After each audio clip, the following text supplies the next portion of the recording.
Hello all. This is the fourth lecture on cell the unit of life.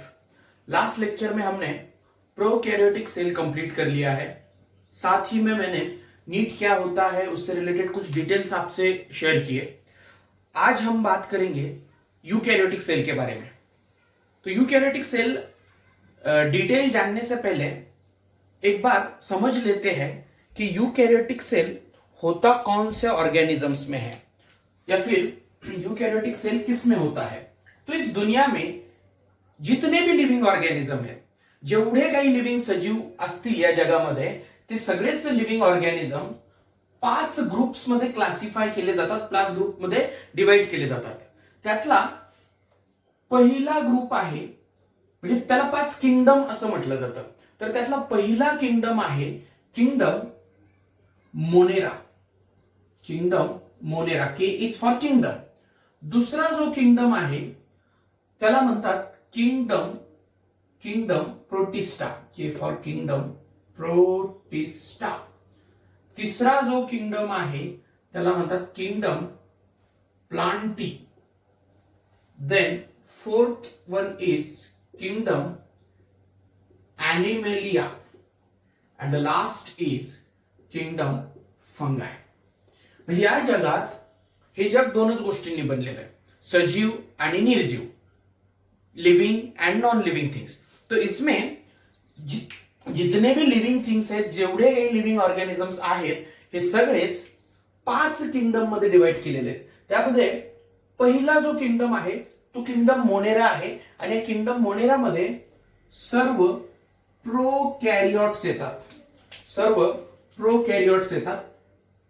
मग आता तुम्हाला कालच्या लेक्चरवरनं एवढं तर कळालं असेल, कालच्या किंवा त्याच्या अगोदरच्या लेक्चरवरनं, की किंगडम मोनेरा मध्ये प्रोकॅरियोट्स येतात, म्हणजेच बॅक्टेरिया, सायनोबॅक्टेरिया, मायकोप्लाझ्मा, जी जगातली सर्वात छोटी सेल आहे। मी परत परत का त्याच गोष्टी सांगतो तुम्हाला, कारण तुम्हाला ते पक्क लक्षात राहावं। रिपीटेडली जेव्हा आपण एखादी गोष्ट ऐकतो, एखादी गोष्ट रिपीटेडली जेव्हा बघतो, त्यावेळेला त्या रिपीटेड हॅमरिंगमुळे आपला ब्रेन त्या गोष्टी कायमच्या लक्षात ठेवतो। तर हे मायकोप्लाझ्मा ही जगातली सर्वात छोटी सेल आहे असं म्हणतात। जर तुमच्या डोक्यामध्ये मोठी सेल कुठली हा प्रश्न आला असेल तर त्याचं उत्तरही तिथंच तुम्हाला आठवायला पाहिजे, आणि ते म्हणजे काय, एग ऑफ ऑस्ट्रिच। देन तर प्रोकॅरियोट्स जे असतात, हे प्रोकॅरियोट्स किंगडम मोनेरा मध्ये असतात। मग आता बाकी 4 किंगडम, याचा अर्थ काय झाला की बाकी 4 किंगडमचे जे काय एनिमल्स असतील किंवा जे काय नॉट एनिमल्स ऍक्च्युअली, जे काय ऑर्गॅनिझम्स असतील, जे काय सजीव असतील, ते सर्वांमध्ये यूकॅरियोटिक सेल आहे। म्हणजे एक किंगडम सोडता बाकी 4ही किंगडम मध्ये, किंगडमच्या ऑर्गॅनिझम्स मध्ये यूकॅरियोटिक सेल असते। मग आता याला थोडंसं सविस्तर बघू। किंगडम प्लांटी, याच्या नावातच तुम्हाला कळतंय की याच्यामध्ये सगळ्या वनस्पती आहेत, प्लांट्स आहेत। किंगडम एनिमेलिया असं म्हणतात, तुम्हाला कळतं की इथे सगळेच ॲनिमल्स आहेत, सगळेच जनावर इकडे आहेत। फंगस म्हणजे काय, फंगस म्हणजे बुरशी। तर मग हा जो शेवटचा किंगडम आहे याच्यामध्ये सगळे फंगाय किंवा बुरशी येतात सगळ्याच टाईपच्या। आपण 2 दिवसाचं शिळं अन्न जर तसंच राहिलं, ते जर ओलं असेल तर त्याच्यावरची बुरशी येते, ते फंगस आहे। त्याच्यानंतर लोणच्याला पण ते लागतं, किंवा ब्रेड्स वरती पण बुरशी वाढते, किंवा मग आपले ऑरेंज रोटिंग किंवा नारळ वगैरे जे खराब होतात फळं, तर ते पण फंगसमुळे, बरेचसे फळं हे फंगसमुळे खराब होतात। तर हा सेपरेट एक टॉपिकच आहे, 11वीलाच आहे, आपण बघू पुढे काही दिवसांनी तो टॉपिक।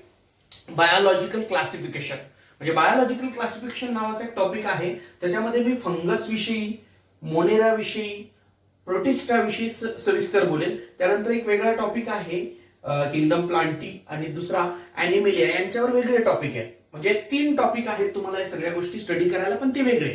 या टॉपिक मध्ये आपल्याला काय बघायचं आहे, आपल्याला बेसिकली प्रोकॅरियोटिक सेल म्हणजे काय आणि यूकॅरियोटिक सेल म्हणजे काय, बेसिकली सेल म्हणजे काय, आणि मग त्यामध्ये प्रोकॅरियोट्स आणि यूकॅरियोट्स हे क्लासिफिकेशन आपल्याला बघायचं आहे। सेलचं स्ट्रक्चर डिटेल बघायचं आहे।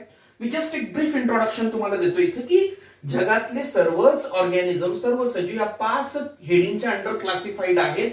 त्याच्यामध्ये उरला काय, किंगडम प्रोटिस्टा। तर प्लांट याच्यामध्ये आले, ॲनिमल याच्यामध्ये आले आणि फंगस याच्यामध्ये आले। पण हे सगळेच मल्टी सेल्युलर असतात पोरांनो. यांची बॉडी एकापेक्षा जास्त सेलची बनलेली असते. आणि जे ऑर्गेनिजम्स, जो भी लिविंग ऑर्गेनिजम्स यूनिसेलुलर है लेकिन यूकैरियोटिक सेल से बने हैं, ऐसे सारे किंगडम प्रोटिस्टा में आते हैं. मतलब यूनिसेलुलर यूकैरियोट्स, यूनिसेलुलर यूकैरियोट्स जो है वो किंगडम प्रोटिस्टा के मेंबर है. कौन आता है इसमें? तो इसमें आप सबको पता है कि अमीबा या फिर पैरामीशियम, ये सारे क्या है? ये यूनिसेलुलर यूकैरियोटिक ऑर्गेनिजम्स है. यूनिसेलुलर है और यूकैरियोटिक है. तो सिंपल सी बात है, कुछ खास याद नहीं करना है आपको यहाँ पे कि दुनिया के सारे लिविंग ऑर्गेनिज्म 5 किंगडम में है. रही बात वायरस की, तो वायरस पे डिबेट है. किसी भी हेडिंग के अंदर मैंने वायरस नहीं कहा. वायरस अलग से डिस्कस होगा बायोलॉजिकल क्लासिफिकेशन के ही वक्त, जब मैं आपको फंगस, मोनेरा और बाकी प्रोटिस्टा पढ़ाऊंगा, तभी हम वायरस की बात करेंगे. तो व्हायरस में लिव्हिंग और नॉन लिव्हिंग, सजीव आणि निर्जीव अशा दोन्हीच्या काही कॅरेक्टर्स किंवा प्रॉपर्टीज असतात. तो वो हम उन टॉपिक्स के वक्त डिस्कस करेंगे. आज मैं यूकैरियोटिक सेल आपको बताने जा रहा हूं. तो सिंपल सी बात है कि इन चारों में यूकैरियोटिक सेल है. प्रोटिस्टा जो है वो प्रोटिस्टा में ऑर्गेनिज्म ऐसे हैं अमीबा पैरामीशियम के जो सिर्फ एक ही सेल से बने हैं. यहां पे प्लांट्स आते हैं, यहां पे एनिमल्स आते हैं हमारे जैसे, और यहां पे आता है फंगस.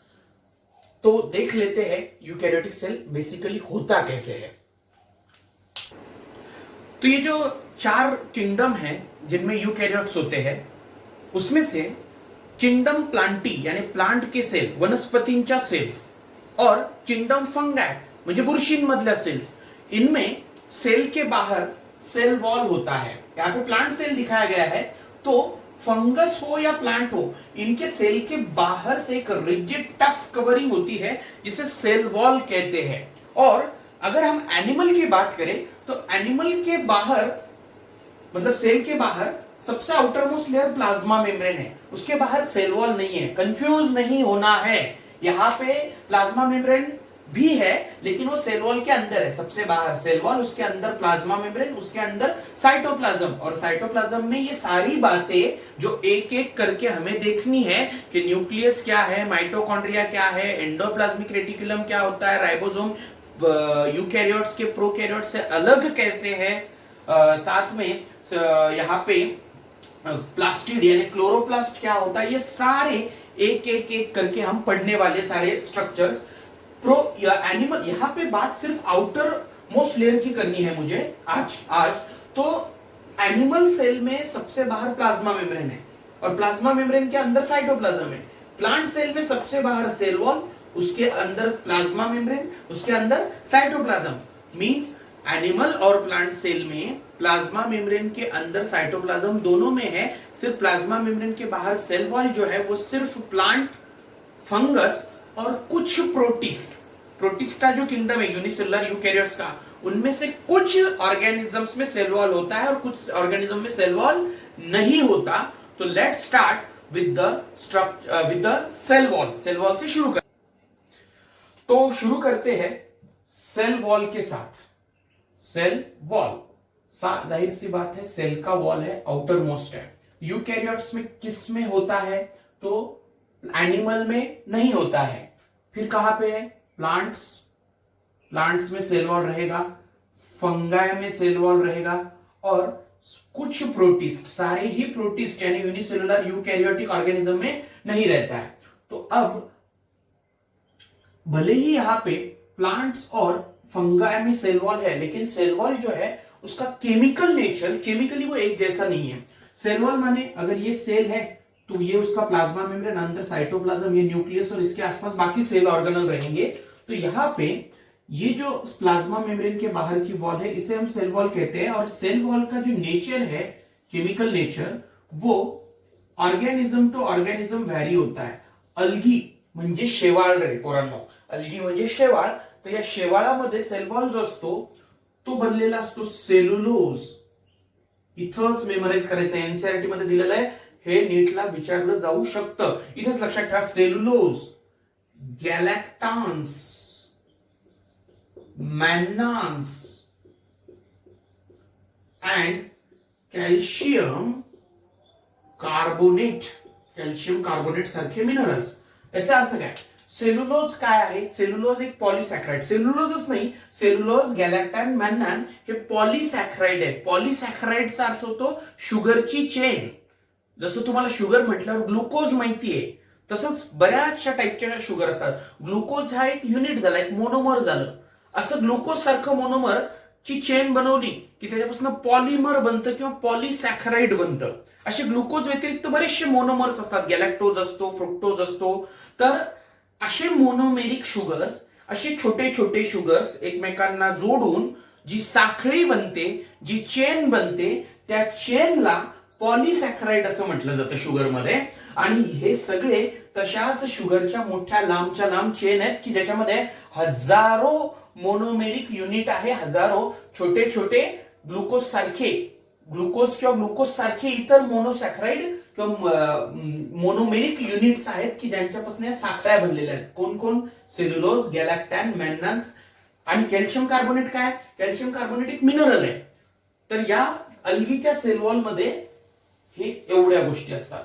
दुसरं, बाकी अल्गी हा जो आहे, काही अल्गी प्लांट्स मध्ये येतात. जे मल्टी सेल्युलर अल्गी आहेत त्या प्लांट किंगडम प्लांटी मध्ये येतात. आणि जे युनिसेल्युलर अल्गी आहेत, अर्थातच अल्गी ही युकॅरियोटिक आणि युनिसेल्युलर म्हटल्यावर प्रोटिस्टा मध्ये येतं. म्हणजे तुम्हाला इथे क्लिअर झालं असेल की काही प्रोटीन्स मध्ये, प्रोटिस्टा मध्ये सेल वॉल असतात. तर ज्या युनिसेल्युलर अल्गी आहेत त्या प्रोटिस्टा मध्ये येतात आणि ज्या मल्टी सेल्युलर अल्गी आहेत त्या प्लांट्स मध्ये येतात. आणि यांचा सेल वॉल या गोष्टींनी बनलेला आहे. दुसरा, इतर जे प्लांट्स आहेत, बाकी प्लांट्सच्या मध्ये सेल्युलोज असतो, पण त्याच्या व्यतिरिक्त दुसरे हे गॅलॅक्टॅन, मॅन्नान व्यतिरिक्त इथं इतर काही मॉलिक्यूल असतात. हेमी सेल्युलोज पॉलिसॅक्राइडच आहे. पेक्टिन, तर हा पेक्टिन पण पॉलिसॅक्राइड आहे. आणि याच्या व्यतिरिक्त काही प्रोटीन्स असतात. तिसरं काय रे? तिसरं अजून कोणामध्ये सेल वॉल? फंगाय मध्ये सेल वॉल आहे. ऍनिमल मध्ये सेल वॉल नाहीये. फंगायचा जो सेल वॉल आहे तिथं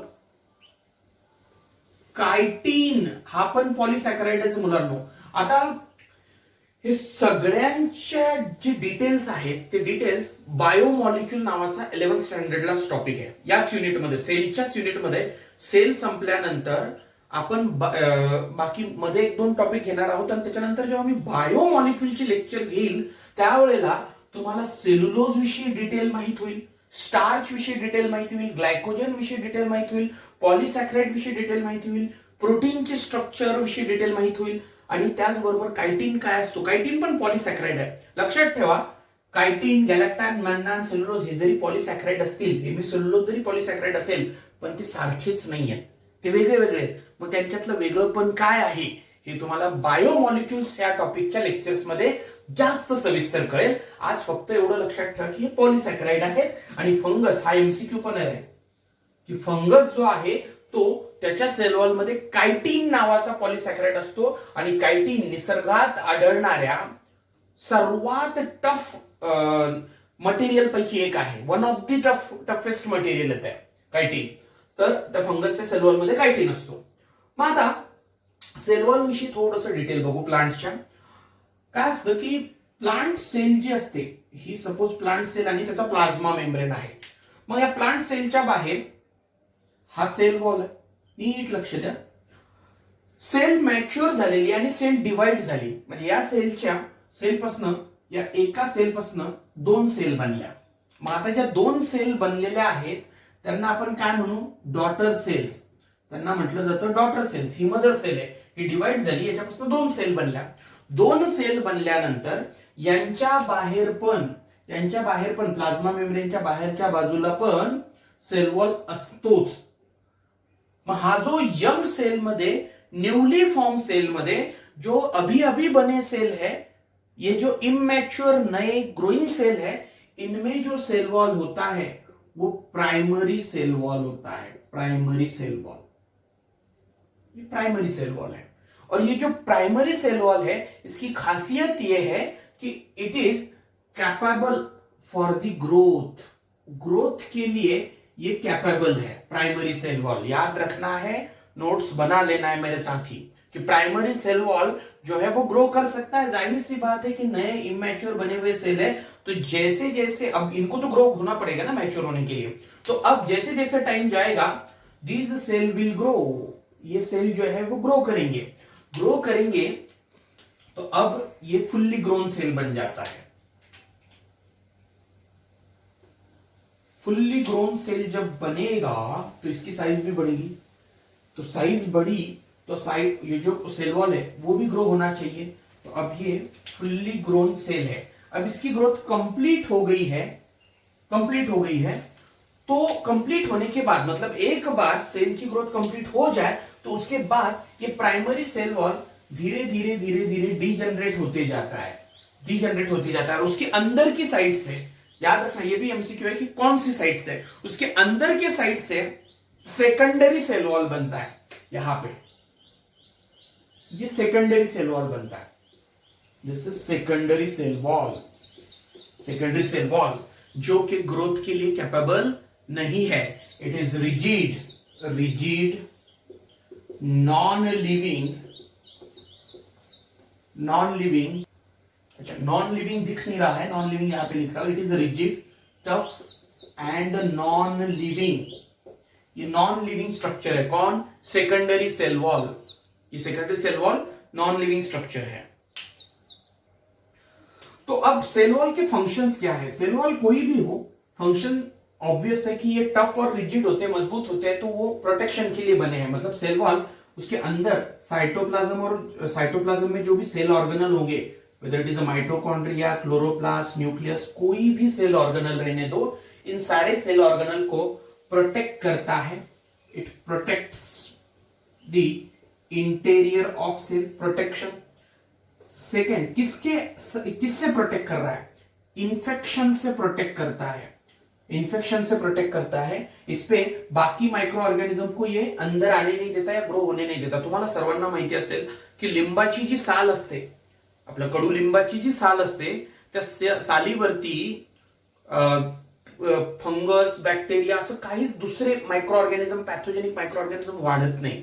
का नाही वाढत? कारण लिंबाची जी साल आहे तिच्या सेल वॉल जे असतात त्याच्यामध्ये बरेचसे असे तत्व असतात, असे केमिकल्स असतात की जे या पॅथोजेनिक मायक्रो ऑर्गॅनिझम्सला वाढू देत नाही।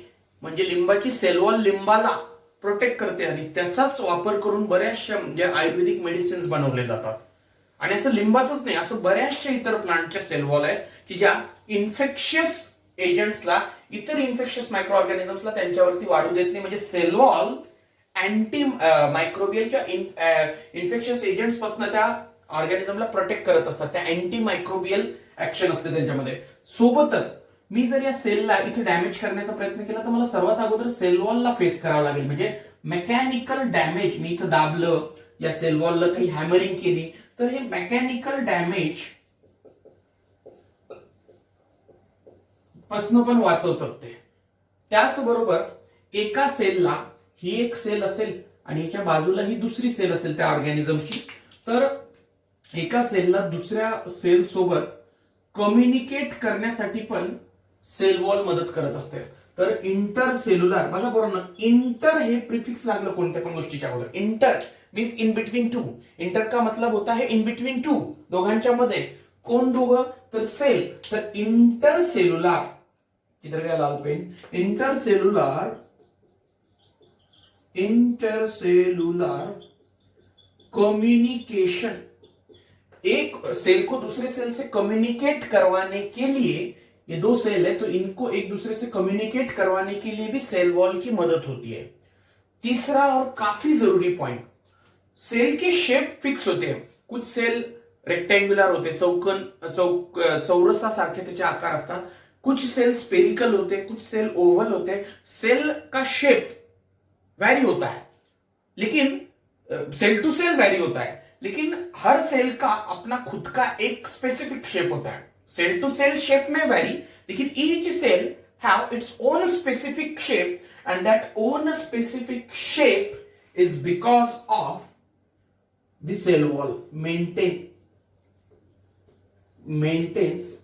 the definite shape of cell. Cell का डेफिनाइट शेप मेंटेन करने का काम कौन करता है? सेल वॉल करता है. फिर से एक ब्रीफ रिवीजन कर लेते हैं, आपको मेरे साथ रिकॉल करना है. दुनिया के जितने भी जानवर, जितने भी लिविंग ऑर्गेनिज्म है, 5 किंगडम में डिवाइडेड है. पहला किंगडम मोनेरा का है, जिसमें किंगडम मोनेरा है, जिसमें सिर्फ प्रोकैरियोट्स आते हैं, बैक्टीरिया, साइनोबैक्टीरिया. दूसरा जो है वो प्रोटिस्टा है, जिसमें यूकैरियोट्स लेकिन यूनिसेलुलर यूकैरियोट्स आते हैं. तीसरा किंगडम फंगाई.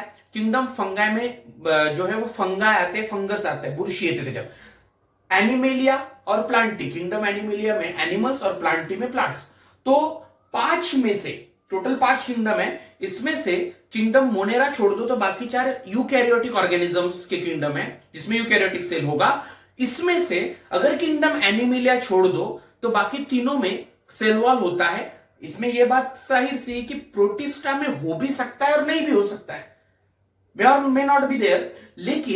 लेकिन बाकी जो है प्लांट और फंगस में सेल वॉल होता ही है. प्लांट और फंगस में सेल वॉल होता ही है. अब सेल वॉल का केमिकल नेचर मैंने बताया यहाँ पे. अलगी में सेलुलोज होगा, सेलुलोज के साथ गैलेक्टाइन, मेन्नाइन जैसे बाकी पॉलीसैकेराइड होंगे और कैल्शियम कार्बोनेट जैसा मिनरल होगा. बाकी जो प्लांट है उनमें भी सेलुलोज है, लेकिन सेलुलोज के साथ ये चीजें नहीं है. हेमी सेलुलोज है, पेक्टिन है और प्रोटीन है. देन फंगस में काइटिन है. अब सेल 1 से 2 जब बनते हैं प्लांट में, तो नए बने cell, newly formed cell, young cell में प्राइमरी सेल वॉल होता है, जो ग्रोथ के लिए कैपेबल होता है. सेल ग्रो करेगा, मैच्योरिटी तक पहुंचेगा और उसके बाद प्राइमरी सेल वॉल डीजनरेट होकर उसके अंदर, यानी प्लाज्मा मेम्ब्रेन की तरफ या प्लाज्मा मेम्ब्रेन के बाहर और प्राइमरी सेल वॉल के अंदर सेकेंडरी सेल वॉल बनता है. सेकेंडरी सेल वॉल ग्रोथ के लिए कैपेबल नहीं है. It is a non living structure and it is a tough, rigid, hard structure है, जो कि सेल को प्रोटेक्ट करता है मैकेनिकल डैमेज से, जो सेल को प्रोटेक्ट करता है इंफेक्शन से, जो सेल का डेफिनाइट शेप मेंटेन करता है. देन नाउ सपोज ये एक सेल है उसके प्लाज्मा मेम्ब्रेन के साथ, ये दूसरा सेल है, नेबरिंग सेल है, एक दूसरे के पास वाले सेल है. ये इस सेल का सेल वॉल है और ये इस सेल का सेल वॉल है. तो इन दोनों सेल्स के बीच में एक स्ट्रक्चर होता है जिसका नाम है मिडल लैमेला. मिडल लैमेला जो है, मिडल लैमेला एडजेसेंट सेल को या नेबरिंग सेल को सेपरेट करता है, मतलब हर तरफ होगा वो. अब यहां पे ये तीसरा सेल है, अगर ये उस सेल का सेल वॉल हुआ तो इन दोनों के बीच में भी यहां पे मिडल लैमेला है. इधर अगर इसके इस साइड से कोई सेल होगा तो यहां पे भी मिडल लैमेला होगा. ये मिडल लैमेला बनता किस चीज से है? तो 2 सेल्स के बीच में मिडल लैमेला होता है और ये मिडल लैमेला एमसीक्यू है, किस चीज से बनता है? तो ये कैल्शियम पेक्टेट से बनता है. कैल्शियम पेक्टेट से. याद रखना, अलगी में कैल्शियम कार्बोनेट था सेल वॉल में, मिडल लैमेला में होता है कैल्शियम पेक्टेट. अब इस सेल से कनेक्ट करवाने के लिए आप एडजेसेंट सेल के बीच में काफी कुछ इंटरैक्शन होता है, काफी कुछ मटेरियल भी एक्सचेंज होते हैं. तो इनमें यहां से यहां ऐसे छेद होते हैं जो मिडल लैमेला और सेल वॉल को पेनिट्रेट करते हैं. मतलब सपोज ये सेल वॉल है, ये मिडल लैमेला और ये सेल वॉल है, तो इनके बीच में से ऐसी एक ओपनिंग होती है जो एडजेसेंट सेल वॉल को कनेक्ट करती है. इस ओपनिंग का नाम है, ये जो है कनेक्ट करने वाला स्ट्रक्चर, इसे कहते हैं प्लाज्मोडेस्माटा. तो ब्रीफली सारी चीजें एक साथ रिवाइज कर रहा हूं, याद रखना. अंदर से बाहर ये साइटोप्लाज्म होगा, जिसके बारे में हमें आगे बात करनी है. हमने प्लाज्मा मेम्ब्रेन के अंदर के स्ट्रक्चर अभी स्टार्ट नहीं किए. प्लाज्मा मेम्ब्रेन है प्लाज्मा मेम्ब्रेन के बाहर ये सेल वॉल होता है। सेल वॉल प्राइमरी अगर है तो वो ग्रो करेगा, ग्रोथ के बाद प्राइमरी के अंदर के साइड से सेकेंडरी सेल वॉल बनेगा। अल्गी का सेल वॉल याद करना है, अल्गी का सेल वॉल बनता है सेलुलोज, गैलेक्टान, मन्नांस और कैल्शियम कार्बोनेट से। मिडल लैमेला में है कैल्शियम पेक्टेट, कैल्शियम पेक्टेट। उसके साथ फंगस में है काइटिन। ना ये एक सेल है, ये ब्लू कलर का उसका नेबरिंग सेल है और दोनों के बीच में मिडल लैमेला होगा और इनको एक दूसरे से कनेक्ट करवाने के लिए यहाँ पे एक छेद होता है, ओपनिंग होती है, उसका नाम मैंने लिखा है प्लाज्मोडेस्माटा, जो इसके साइटोप्लाज्म को इसके साइटोप्लाज्म से कनेक्ट करता है और उसकी वजह से इंटरसेलुलर कम्युनिकेशन आसान हो जाता है। एक स्लाइड अब देख लेंगे। हाँ तो बच्चों, ये प्लांट सेल है, इसमें आपको सबसे बाहर प्राइमरी सेल वॉल दिखेगा। उसके बाद ये जो है थोड़ा सा डार्क कलर में, ये सेकेंडरी सेल वॉल है और उसके अंदर ये जो थोड़ा सा फेंट कलर में है, येलोइश कलर में है, ये प्लाज्मा मेम्ब्रेन है। तो यहां से सबसे अंदर से ये क्या है, प्लाज्मा मेम्ब्रेन। प्लाज्मा मेम्ब्रेन के बाहर सेकेंडरी सेल वॉल और सबसे बाहर प्राइमरी सेल वॉल। याद रखना, प्राइमरी सेल वॉल डीजनरेट हो जाता है और उसके अंदर सेकेंडरी बनता है। मतलब यहाँ पे प्राइमरी डीजनरेट हो रहा है और अंदर सेकेंडरी बन रहा है, और बाद में प्राइमरी नहीं रहेगा, उसके अंदर सिर्फ सेकेंडरी रहेगा। ये एक सेल है, ये एक सेल है, ये उसका नेबरिंग सेल है और इनके बीच में ये जो है ये कैल्शियम पेक्टेट से बना हुआ मिडल लैमेला है। कैल्शियम पेक्टेट से, अल्गी के सेल वॉल में कौन है, कैल्शियम कार्बोनेट, ये कैल्शियम पेक्टेट है। ओके, तो आज के लेक्चर में यही रुकेंगे। अगला लेक्चर जो है वो प्लाज्मा मेम्ब्रेन का स्ट्रक्चर होगा। प्लाज्मा मेम्ब्रेन पे बहुत सारे क्वेश्चंस आते हैं जो सारे ही नेक्स्ट लेक्चर में कवर किए जाएंगे। आप सबको, जिन लोगों को भी हमसे जुड़ना है, इस लेक्चर से रिलेटेड कुछ भी डाउट हो, क्वेश्चन पेपर के लिए आपको या फिर बाकी किसी क्वेरीज के लिए अगर मुझसे या हमारे लोगों से कम्युनिकेट करना हो तो you can WhatsApp on 7972312550। Thank you.